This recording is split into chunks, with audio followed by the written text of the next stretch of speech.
everyone for coming along. We are the Wildmaster Society, in case you weren't aware. Today we have a very special talk given by Ben Gliniecki over here. So I should navigate on Germany and Rosa Luxemburg.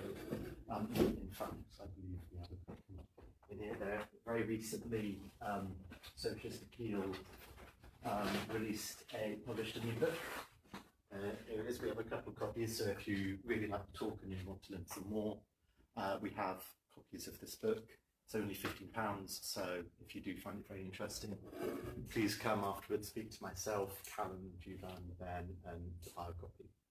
I don't think there's much else I need to say beforehand, so Ben, if you'd like to take it away.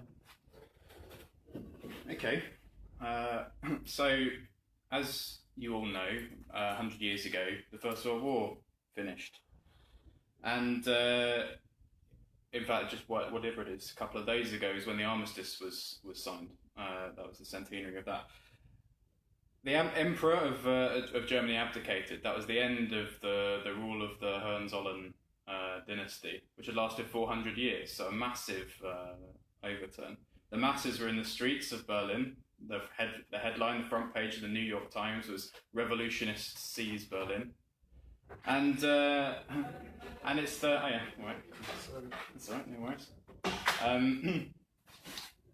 This is the end of the First World War that isn't taught in history classes, right? That the First World War was ended by revolution. It wasn't fantastic victories of the French and British troops that finished the war, although obviously the war was going downhill from the German point of view for a period of time before that.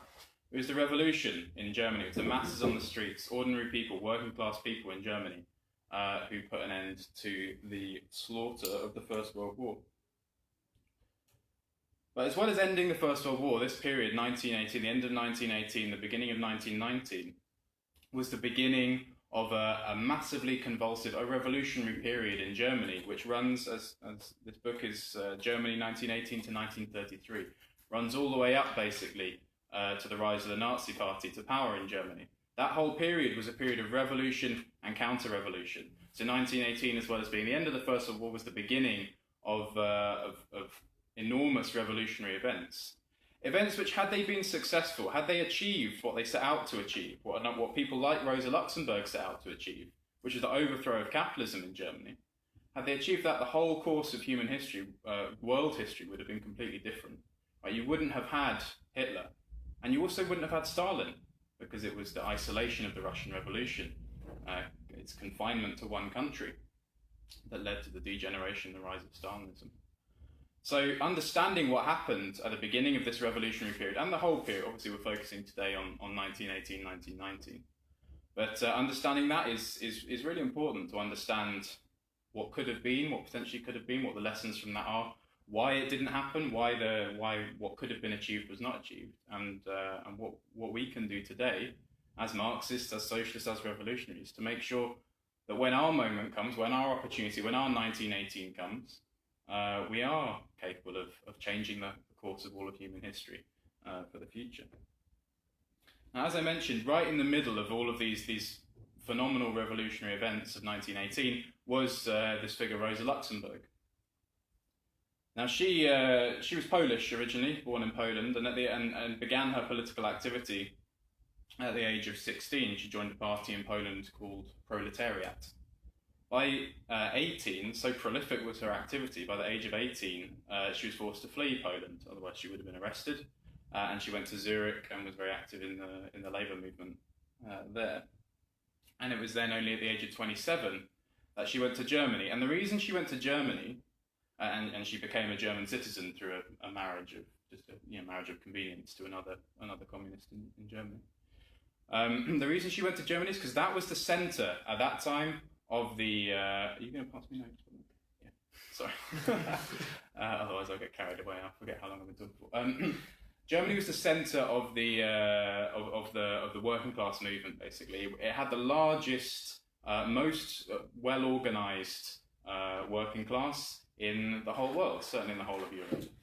And the German Social Democratic Party, the SPD, and Social Democratic at that time they didn't have communist parties. It was effectively the word for Marxist.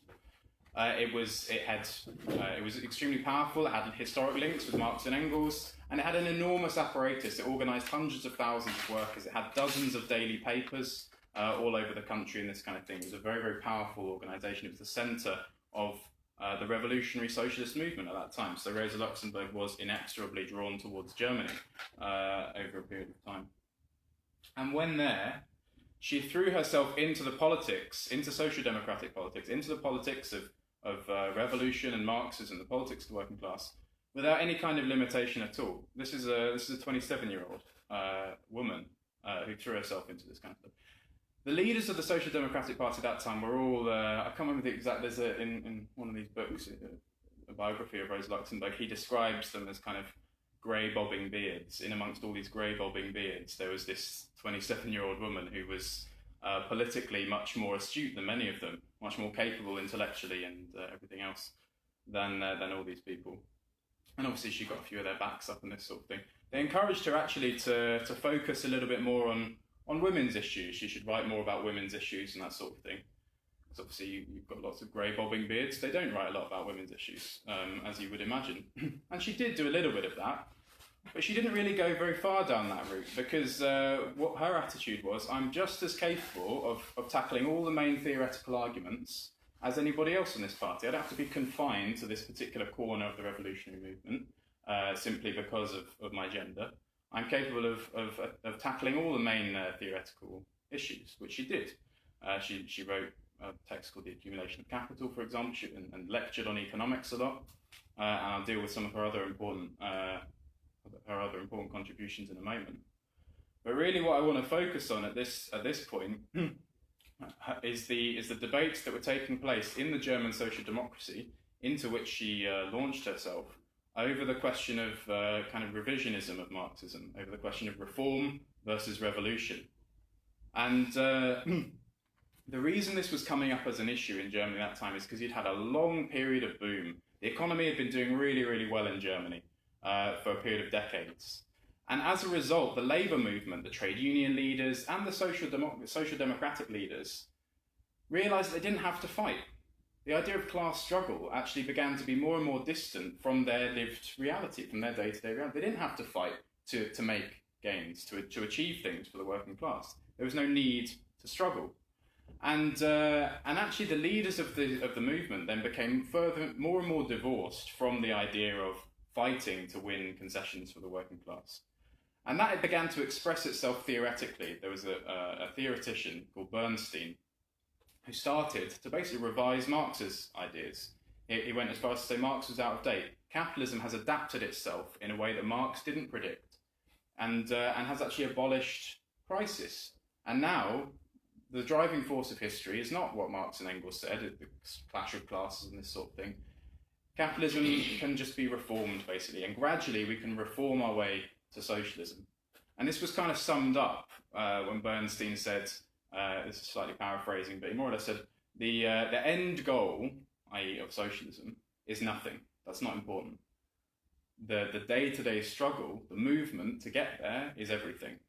It's all about small reforms, the next step forward. It's not about the end goal. Never mind that. Socialism, that's some far-off distant thing. We'll just reform our way gradually towards socialism.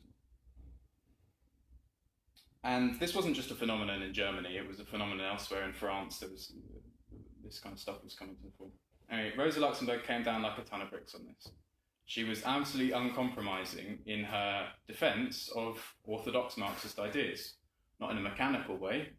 She didn't just repeat by rote what she'd read in Marx's texts, but in the context of Germany, defended the idea and explained why. Defended the idea basically that she wrote this pamphlet called Reform and Social Reform and Revolution, and in that she says, obviously Marxists fight for reforms. That's a given. Any revolutionary, any socialist worth their salt is going to fight for reforms. We're not just going to condemn reforms. It's certainly not like some ultra-lefts often do. Ultra-left people, by which I mean people a bit detached from the reality of the working class struggle, but who refer to themselves as communists. They often, you can call them accelerationists, for example, people who say that things need to get a lot worse. Actually, we're in favour of things getting worse, so that we're not in favour of reforms at all, we're opposed to reforms, we're in favour of things getting worse. So that then people are forced into kind of insurrection, into a rebellion, into some sort of revolutionary movement. Rosa Luxemburg said, well, obviously there's nothing, we have nothing in common with those ideas. We're in favour of reforms, but we're in favour of reforms in as far as they support and they develop the consciousness of the working class. In as far as they prove to the working class, to ordinary people, that they are capable of running society for themselves. That the fight for reforms, the struggle for reforms, actually raises the need to fundamentally transform society so that those reforms can be preserved in the long run. Because what we do know about reforms, all of us in our day-to-day lives realise this in politics in our own era, is that what's given with the right hand one day, the next day will be taken back with the left. As long as you leave people in power, a small, tiny minority of people in power who have their own interests as their absolute priority, as long as they can afford to give you reforms to keep you happy and keep you quiet, they'll give them. But as soon as they can't, they'll take them straight back. If you want to preserve those reforms for the long run, you've got to remove that tiny minority from power and put the majority of people in power to preserve those reforms. So there's a link, there's a connection between reform and revolution, which Rosa Luxemburg tried to draw out against this idea of Bernstein, against these revisionist, reformist ideas that were being developed. And she also developed a number of, I don't have time to go into it, she developed a number of disagreements on the question of, she wrote a pamphlet called The Mass Strike. This was coming out of the 1905 revolution in Russia, the impact that had in Poland. There were a lot of debates in Poland over the tactic of strike action.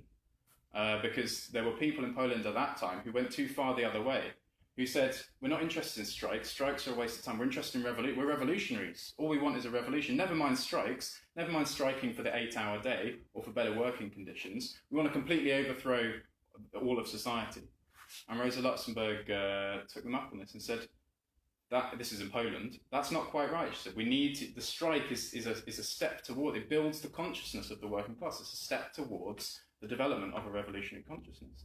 But in Germany, she had a big polemic with the leader of the social democracy in Germany, a man called Kautsky, over this question of the strike, where she was arguing that against Kautsky, who was very conservative, he didn't think that they needed to use strikes as a political weapon.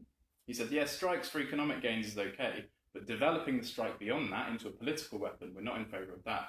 Well, Luxemburg said, no, you do have to develop the strike beyond that, because we are revolutionaries. We do have to develop. So you can see Luxemburg's big contribution, if you like, from a theoretical point of view, was to link these ideas.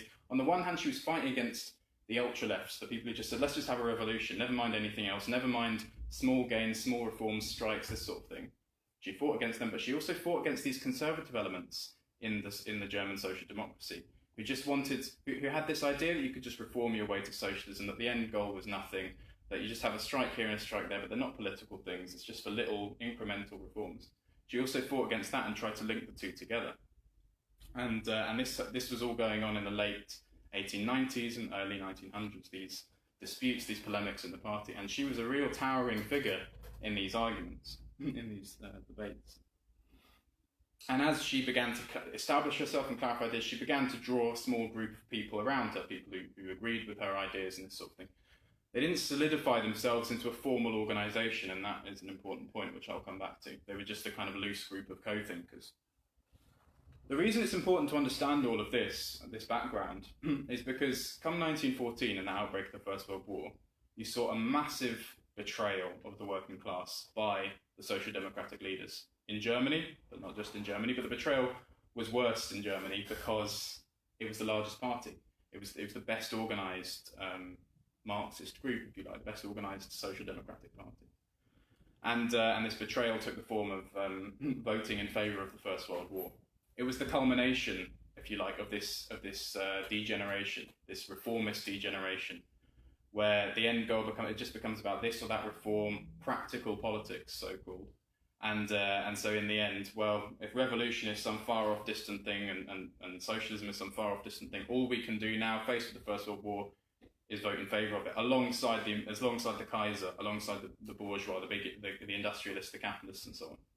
It was a grotesque betrayal of the working class. After decades of saying we will always oppose any war that's led, any war that's conducted is on behalf of imperialist interests. This is what the social democratic parties had said up until this point.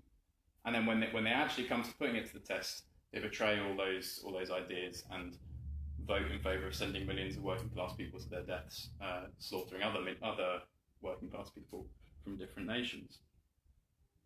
Rosa Luxemburg was obviously opposed to this, and it's really the one time in her life, this is what they say anyway, the one time in her life where she succumbed for a very brief period to just complete despair. She described the Second International, which was the international alliance of all the social democratic parties, as completely dead, as a stinking corpse, she called it, completely incapable of fighting for revolution, for the interests of the working class any longer. It was a grotesque betrayal. In the first vote for the war credits in November 1914, or October was it, 1914? August rather. The first vote, not a single Social Democratic deputy in Parliament. They had a lot of, it's an indication of how strong they were, that they had all these deputies in the Reichstag. Not a single one voted against the war. But by December, when the second vote came, one deputy voted against the war. That was Karl Liebknecht. And with that was the first front against the war, if you like. His name was, he became this symbol, this icon of working class struggle against the war. His name was repeated in the trenches. He was this one person who stood out as being opposed to the war, and he became a real rallying point from then on, actually, until his death within the German Revolution, for this fight against imperialism and the fight against the Kaiser and something. And with him, Rosa Luxemburg began to gather a group around her called the International Group, the Internationale Group, which was the kind of nucleus of what would actually become in early 1916, I think, the Communist Party, early 1919, the Communist Party of Germany. So this group put out literature opposing the war, began to try and build links with people in factories and at the front and everywhere else. In January, early January, New Year's Day, 1916, they formed a group called the Spartacus League, named after the Roman slave who led this revolt against the Roman Empire. And this became the kind of admittedly small, quite rudimentary organisation around which Luxemburg began to organise her opposition within the SPD. They weren't a separate group, they were just a grouping within the SPD, within the social democracy, against the war. Now, partly thanks to the Spartacus League's agitation and work and efforts and this sort of thing, partly just because Liebknecht had got the ball rolling, opposition began to grow against the war. Amongst MPs, more and more of the deputies in the Reichstag, the social democratic deputies, began to vote against the war. More and more demonstrations and strikes against the war took place. And Rosa Luxemburg and the Spartacists continued to agitate within the party to oppose the war. And as a result, the party split between the people, the Social Democrats in favour of the war and the Social Democrats opposed to the war. Social Democrats opposed to the war became known as independents. The ones in favour became known as majority, because the split was about 170,000 versus 120,000. Now, the independents is where the Spartacists went, obviously. They were part of the anti-war movement, so this independent grouping included the Spartacus League, the kind of revolutionary, the genuine Marxist, Rosa Luxemburg's group. It was a very confused group. It had all sorts of different elements in it. It's what Marxists refer to as a centrist group. Not centrist as in between left and right, but centrist as in between reform and revolution. It had, the only thing uniting the independents was opposition to the war. So it had all sorts in there. It had pacifists, like liberal types, and then it had revolutionaries, people like Rosa Luxemburg, who argued for complete overthrow of the capitalist system and all this kind of thing. And obviously, with an organisation like that, what's required is a clear lead, and a clear lead, unfortunately, was lacking because the Spartacus League was very new. The split happened in 1916. The Spartacus League had only just been formed, so they hadn't really established much of a basis, and they were unable to make an enormous impact, certainly at first, which was a problem, right? Because you had on the one side the betrayers, the traitors, the socialists, so-called, who had voted for the war. On the other side, you had people who realised that wasn't a good thing, but didn't really have a clear picture of exactly what programme they needed to put forward instead. Now, we come then, obviously 1917, you had the Russian Revolution, which had a very big impact in Germany, and I don't have time to go into it, but it showed basically what was possible. It showed, with a correct policy and a firm revolutionary line, it showed what was possible. And the impact of the Russian Revolution, there were mass strikes, mass demonstrations in support of the Russian Revolution, and in opposition to the Treaty of Brest-Litovsk, actually, which obviously was imposed by the Germans on the Bolshevik, on the Soviets, and there was mass opposition to that amongst the working class in Germany. But yeah, above all, it showed what was possible. It was an enormous source of inspiration. Now, by October 1918, so a year later, the ground beneath the German high command and the German establishment, the German ruling class, was really beginning to tremble. They could feel that things were not going their way militarily, and also on the home front, domestically, people were getting pretty upset, pretty angry. And what they tried to do basically was reform from above to prevent revolution from below. They forced aside the generals who had been leading the struggle in the war. They put into place a new parliamentary government led by a prince, and obviously under the control still of the Kaiser. But nevertheless, it included majority Social Democrats, not the independents, not the pro-war Social Democrats. It included them in the government to give it a kind of left face, a left cover. Because bear in mind, despite the betrayals of these people, they still had a party at the time of the split in 1916 of 170,000. There was still a lot of illusions in these people amongst the working class, despite the enormous betrayals that they had committed. But and they tried a few other reforms as well to try and placate the masses. They could feel the anger that existed among the masses, the ruling class. They tried to placate, and for example, Liebknecht had been arrested for anti-war agitation, and they released him in an amnesty. With many others, they amnestied a lot of the prisoners at that time, and Liebknecht was released. Try and grant some concessions from the top to try and head off revolution from below. Of course, it was too little, too late. By this time, an organisation of what was known as revolutionary shop stewards, like working class representatives from the factories, from the workplaces, committees of these shop stewards, called the revolutionary shop stewards, were being formed, were being organised. They came together and agreed that they would call a general strike, an all-out general strike, early in November, with the aim of bringing down the government. As it happened, they were going to call it in the second week of November, I think. As it happened, the revolution actually broke out before the revolutionary shop stewards had planned it, because an all-out general strike is just a prelude to a revolution, to an insurrection. Because while they were making these plans, on the 3rd of November, there was a mutiny in a place called Kiel, amongst the navy. The reason being that in this kind of, obviously the war was lost. The German high command could see that, but the leaders of the navy, in a moment of madness, in a moment of a kind of suicidal desire to preserve the honour of the German navy, as they put it, they were going to launch this desperate offensive in the North Sea against the British navy, which basically they would have lost, and it would have cost tens of thousands of German lives.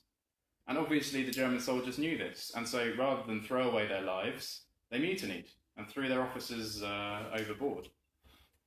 And this mutiny spread. It was from one fleet, and then it spread to all the other fleets, until almost every ship in the German navy was flying a red flag, and the workers had the soldiers, the sailors, had taken over. And this had an impact, right? Yeah. This had an impact on the shore as well. The sailors obviously came ashore, but in any case, like, the spirit of revolution existed throughout Germany, across the whole country.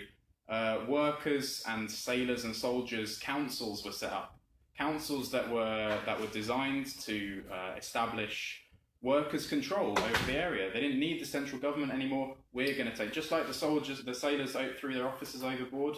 Well, the idea of these councils was that workers were going to take control into their own hands. They didn't need the bosses and the politicians any longer. They could do it for themselves. By the and these were set up in every factory, in every barracks. They elected an executive committee which had complete control over the whole country. The official government, the imperial government, under this guy von Baden, this parliamentary government with the majority pro-war socialists in it. that didn't really have any control over the situation at all. It was all that this executive committee of the councils had complete control. By the 9th of November, the emperor was forced to abdicate. He was only told about that by his prime minister, by von Baden. He didn't even decide to. Von Baden, under the pressure of the movement, just announced it. Just said, "Well, the emperor's gone," and then had to go to the emperor and say, "I've just announced that you've gone." And he actually didn't accept it for a couple of days. He just refused. He was just in this state of complete denial that he had lost control of the country, that his 400-year-old dynasty was at an end. All the government buildings throughout Berlin were occupied by workers. The prisons were stormed, and political prisoners released. The Republic was proclaimed by the majority socialists. Again, like under the pressure of they weren't originally even planning that. They were planning to say the emperor's abdicated, but maybe we'll get a new emperor. That was in the back of their minds. These majority socialists, by the way, these people who in the past have called themselves Marxists and talked about revolution, they didn't really mean it. Clearly, they'd degenerated along the road of reformism for a long time. But they had in the back of their minds, well, maybe we'll have a kind of constitutional monarchy of some kind, a bit like Britain or something like this. But under the pressure of the movement, one of the ministers just went out onto this balcony in front of this enormous crowd of people and just said, "Long live the German Republic," and then got into trouble with his colleagues for declaring the Republic without having consulted any of them. And then Karl Liebknecht got up on the same balcony and declared the Socialist Republic. Obviously, he didn't have the power of the masses entirely behind him at that point. They hadn't taken those decisions in the executive committees and this sort of thing. They hadn't won the masses over to that idea yet. But he got a tremendous reception for it. He said, "Everyone here who wants a socialist republic, raise your hand," and everyone raised their hands. It gives you an idea of the mood, basically. There's this in the streets. You have the emperor abdicating, and then you have a republic declared, and then you have a socialist republic declared, all more in the space of a couple of days. You get an idea of the pace of events. And basically, the masses. The point is this: the masses had power in their hands. The people in the streets, they had power over society. It wasn't the bureaucrats in the offices. It wasn't the generals in the war rooms. It was ordinary people in their factories, in their workplaces, on their ships, in their barracks. They had complete control of society. And in those conditions, the Berlin Workers' Councils agreed to convene a meeting where they would decide what next, what's the next step, what's the way forward. And obviously, under those conditions, the job of revolutionary, and that, of course, is what ended the First World War. That's what forced the armistice to be signed. This was all kicking off on the 9th of November, so they had to sign the armistice as quickly as possible. And that happened, obviously, on the 11th. The job of revolutionaries, of socialists, in a situation like that, is to make the masses conscious of the power that they have. This is the nature of a revolutionary situation. Millions of people on the streets, hundreds of thousands of people on the streets taking power into their own hands. And what's required is for them to realise what they're capable of with that power. Is to realise that they are capable of running their lives for themselves. That is the job of Marxists, of revolutionaries. But what actually happened then under these circumstances, in these conditions in Germany? Well, you had the leaders of the SDP, the majority socialists, the pro-war socialists, who one of them became the chancellor, and his first act as chancellor was to appeal for calm. Not to say, yes, you can take power into your hands. It was to say, go home. We don't need you. Now we're in power. Now everything's going to be okay. So you can all just leave. And this guy who's betrayed the working class already says, you can trust us. We're going to be okay if you leave us in power. He actually had this guy, Ebbets was his name, secret negotiations with the military, with the government, behind the backs of the workers. Basically promised them there would be no reorganisation of the military, all the power would remain with the existing generals, and there'd be no kind of democratic control over the military or anything like this. And he made a number of other decisions as well. The Soviet government offered to send grain to Germany. No strings attached, take it. The US government offered to send grain as well, with on the precondition that there be order in Germany. And you can read into order whatever you like. When it's coming from the US, you can imagine exactly what they meant. And Ebbets chose that. He chose the US offer instead of the Soviet offer. Gives you an idea of the way this so-called social democrat was leaning. And above all, when you had workers' councils with the power in their hands, He pushed instead, if you think about, for those who know anything about the Russian Revolution, in this exact same period where workers' councils existed, the Bolshevik slogan, Lenin's slogan, was all power to the Soviets, Soviets being workers' councils, all power to the workers' councils, making the masses conscious that they have power in their hands and they should be the only ones who exercise it. By contrast, Ebbets' slogan, Ebbets Policy, was to call for no power to the workers' councils and instead to elect a new National Assembly, effectively a bourgeois parliament, the kind of parliament that we have here, something that doesn't have a basis in every single factory and every single barracks around the country, something that's far removed from the day-to-day lives of ordinary people, of everyday people. Let's have a National Assembly. That would be good, because that's much easier to control from a bourgeois point of view. It's much more capable of representing bourgeois opinion. And so this was his approach. At a time when socialists, when revolutionaries, when Marxists should have been calling for all power to the working class, making the masses conscious of the power they had in their hands, the leaders of the Social Democrats, the leaders of the SPD, did everything in the opposite direction, tried to take power out of the hands of the masses. Obviously, what was required was a force to win over people to the idea that the councils should have all the power, that the working class should take all the power in society. Unfortunately, the independent socialists, the one who split away on an anti-war basis, who I described as being centrist, as quite confused, they were still quite confused and didn't have a clear policy this time. They had a big argument over this question of the National Assembly. Some were in favour of it, and some, including Rosa Luxemburg and the Spartacists, were opposed to the idea of a National Assembly, said we should have all power, basically Lenin's slogan, all power to the workers' councils instead. Now, that created a situation where the pro-workers' councils elements of the independents split away to form the Communist Party of Germany. There's a debate over whether that was tactically the correct thing to do. Maybe they should have stayed and fought it out for a longer period within the independents. Maybe they should have split away. Rosa Luxemburg initially was not convinced of the need to split away. She thought that wasn't the best idea, to split away and form a separate Communist Party. She thought that they should stay within the independents and fight it out. Obviously, once the decision had been taken, she supported it wholeheartedly. But the problem was this, with this Communist Party, in a certain sense, it was a big step forward, because it represented that a layer in society had developed these advanced conclusions that they need to follow in the footsteps of the Russian Revolution and give all powers to the workers, basically, and establish, or overthrow capitalism, establish a socialist and communist society.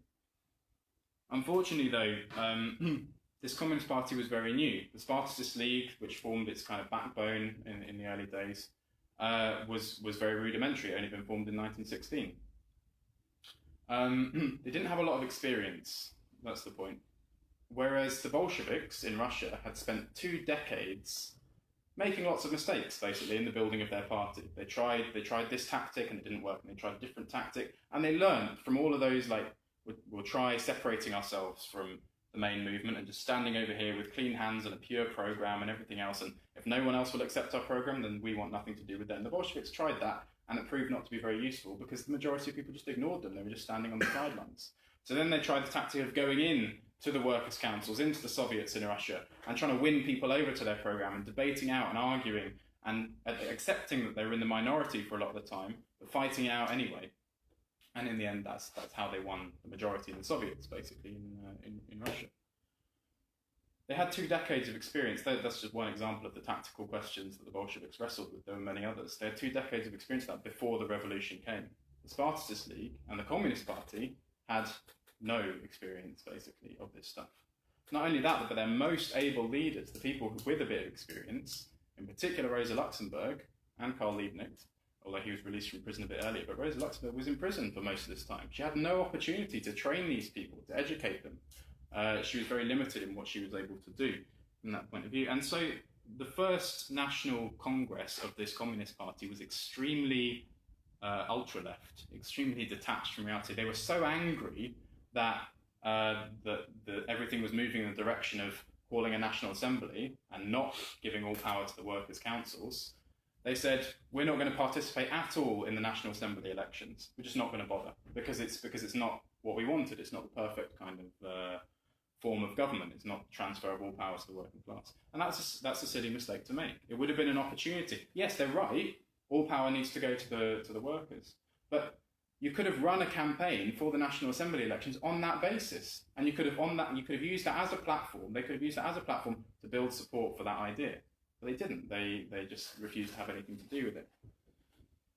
They almost, and some of them, in some areas, they took the same attitude to the workers' councils, because the workers' councils in some places were in favour of the National Assemblies, in favour of calling a National Assembly. So they walked out of the workers' council. This organisation that had roots in the working class, that had a cell in every factory, in every workplace, in every barracks, they said, well, you haven't adopted our ideas, and therefore we'll have nothing to do. Instead of staying to fight it out and argue their position and win people over to their ideas over a period of time, they just decided to leave and have nothing more to do with it. They almost took the same position to the trade unions. They almost said, they tried to say at that first conference, it was defeated in the end, or wasn't discussed properly in the end, but the majority started to say, we should have nothing to do with the trade unions because they're not revolutionary enough for us. Even though the majority of workers were going into the trade unions at that time. They had this kind of ultra-left sectarian attitude, which was a product of them not really having enough training, basically, in the methods of the tactics, if you like, of revolution. Now, basically the picture then was this, that you had the cowardice, the betrayals of the majority socialists, the pro-war socialists, the SPD leaders. You have the confusion of the independents, and you have the sectarianism of the Communist Party. This was the picture on the left at that time. And it should come as no surprise then that the counter-revolution saw its opportunity. The old forces, the forces of reaction, the forces of the bourgeois, of capitalism, of private property, people who until a couple of weeks previously had been supporting the imperial monarchy, decided to strike. And so there was an attempted coup against the government. Soldiers were marched into Berlin. Those battalions sort of melted in the heat of revolution. They just sort of disappeared. They started fraternising with the workers. The coup there was a mass mobilisation spontaneous mobilisation of workers to defeat this coup attempt, and it was beaten back. But the independent socialist ministers, because by this point there was a cabinet of 6, which was running the country. 3 majority pro-war traitor socialists, and 3 independents. The 3 independents resigned their positions in the government at this point because the army was being used against the people, and the independents, they were confused, but they weren't so confused that they didn't agree with that. So they left the government, and they were immediately replaced with 3 more pro-war SPD ministers. And that obviously opened up a period then, that gave basically SPD full authority, full ability to really start collaborating in a more serious way with the army and start working out how they could restore order in Germany. And it was at that point then that there was this witch hunt that began, in particular against Rosa Luxemburg and Karl Liebknecht and the Spartacus League.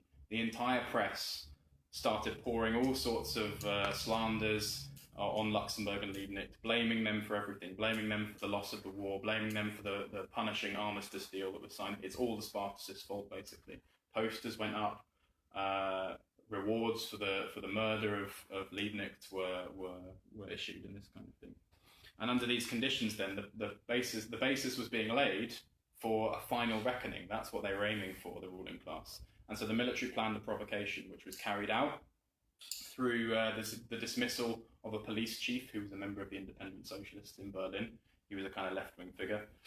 He was dismissed. The masses came out on the streets to protest, and basically this revolutionary committee that had been elected got carried away. They fell for the provocation, in essence. The situation at that time was that in Berlin, the masses were quite advanced. Consciousness was quite advanced, and especially amongst some of the leaders, consciousness was quite. People were ready to overthrow the government. In the rest of the country, that wasn't the case. Soldiers were still coming back from the front. It wasn't clear exactly what was going on. And the military, the high command, the bourgeois, decided this would be an appropriate time for a provocation. They launched it by dismissing this police chief, and the revolutionary committee fell for it, basically, and started trying to overthrow the government from Berlin alone, without the support, without having built mass support for this throughout the country. And the result was basically providing the excuse that was required for the military, using this body of people called the Freikorps, which was this kind of volunteer group, because the main army had become unreliable. They were fraternizing with the revolutionaries. It was the excuse that was required to launch a massive crackdown on, in particular, the Spartacists, and this meant that, well, in particular for Luxemburg and Liebknecht, they were hunted down. They were found on the 15th of January and put into the back of vans. Liebknecht was shot whilst trying to escape. He clearly wasn't trying to escape, they just took him to a back alley and shot him. They'd already tried to do that on the 6th of December. He'd been arrested in the headquarters of a newspaper that he wrote for, but a mass movement of people had released him from the clutches of police at that time. Actually, it was soldiers who tried to take him, and actually, interestingly, it was the police who released him. Anyway, he was killed. He was shot basically on the 15th of January. Rosa Luxemburg was, as she was leaving a hotel, hit on the back of the head with a rifle bundled into a van, killed, and her body was dumped in a canal. It wasn't found until months later. And that was an enormous blow to the revolution, because in this period of enormous confusion, this period where there wasn't really a fully formed, a proper party, going all the way back to something I said earlier on, Luxemburg began to draw people around her, but they were a bit of a loose-knit group and stuff. There wasn't a properly formed group. In that situation, the only people with kind of revolutionary foresight, the only people who've been consistently defending the ideas of revolution, not getting sidetracked by this or that reform, or confused over the question of the National Assembly, the ones who were clear-headed and consistently argued for power to the working class under these conditions, were killed on that day, in that moment. There were others who took their place, obviously, as leaders of the Spartacists, as leaders of the Communist Party, but they were never as talented, as able as Luxemburg, and Luxemburg in particular, but also Liebknecht. And so it was a real beheading of the revolutionary movement, which had massive repercussions. When a similar situation arose in Russia in 1917, Lenin went into hiding. He knew they were coming for him. There was a period of reaction. The counter-revolution raised its head and went after Lenin, and he fled. He went to Finland. And that wasn't out of a sense of self-preservation. The Bolshevik party decided he was too important, and he had to be kept alive. And so we moved to Finland. Marxists obviously think a lot about general historical forces that drive society forward. We don't deny the role of the individual in history. Individuals can play an enormous role at particular moments in history. Without Lenin and Trotsky, there would have been no Russian Revolution. And had Luxemburg and Liebknecht survived, there may well have been a successful German Revolution. Well, it's obviously impossible to say exactly. And so their deaths in mid-January 1919 really marked the end of the first phase of the German Revolution. It wasn't the end of it. There were many more attempts by the workers to take power. Obviously, as we know, they weren't successful. I can't go into that now, but basically there are many lessons about how revolutions develop from the German Revolution. I want to focus on two. The first, though, this is just to sum up.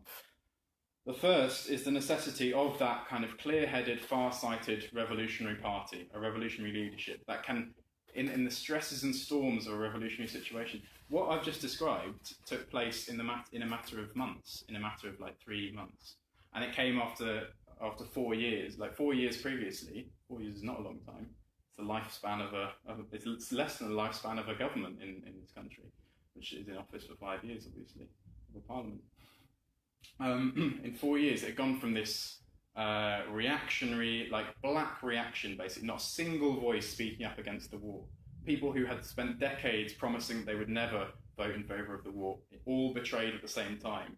And so the worst possible situation you could possibly imagine. 4 years later, they were on the cusp of taking power into their hands, and they'd toppled a 400-year-old dynasty. And then within that 3 months, even from November to January, basically, you saw this revolution and counter-revolution and attempted coups and defeats of those coups and occupations and mutinies and all this kind of and massive strike action.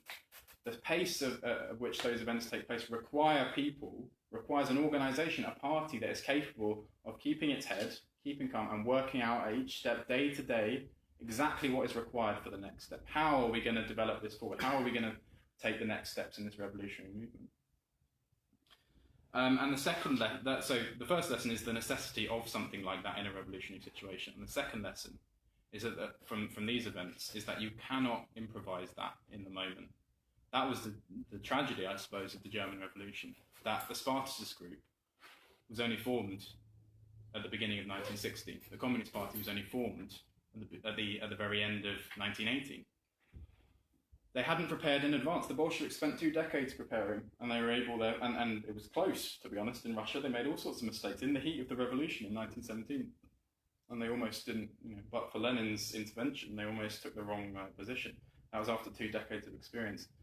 These guys in Germany didn't have anywhere close to that kind of experience. You can't improvise it in the heat of the moment because mistakes are made that then are extremely costly. You have to prepare in advance, basically, and train people in advance to have that cool head, to have that ability to understand the stages through which a revolution is passing. And so basically, the reason I want to focus on this is because I think that's our task today, right? It's to form that now. We're not in a revolutionary situation in Britain at the moment, or in any country, but I think we will be, and I think we will be within our lifetimes. And we can't wait for those events to happen before we get politically active, before we start studying the lessons and the history of the working class movement. We have to study it now, prepare ourselves, so that when our 1918, 1919 comes, we are capable of taking things to their conclusion and finishing what Rosa Luxemburg started.